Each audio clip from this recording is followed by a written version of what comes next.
Hello mga ka-backyard, update lang tayo sa araw na to. Medyo bad news po nabawasan po ng isa yung first batch natin sapagkat ito'y tinamaan ng aratay or dungoy sa Bisaya. At buti na lang, ito yung nag-iisang unbanded sa first batch natin. At yun nga guys, kailangan nating ilibing tong manok na to at para hindi na kumalat pa yung sakit na pwede ring makaapekto sa iba nating mga manok.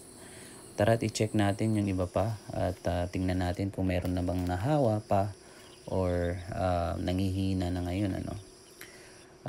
As of now, hindi natin ma-check at hopefully bukas meron pa tayong maabutan na pwede natin gamutin. At hopefully hindi talaga to magtuloy-tuloy yung ganitong klaseng sakit sapagkat napakadelikado talaga nito.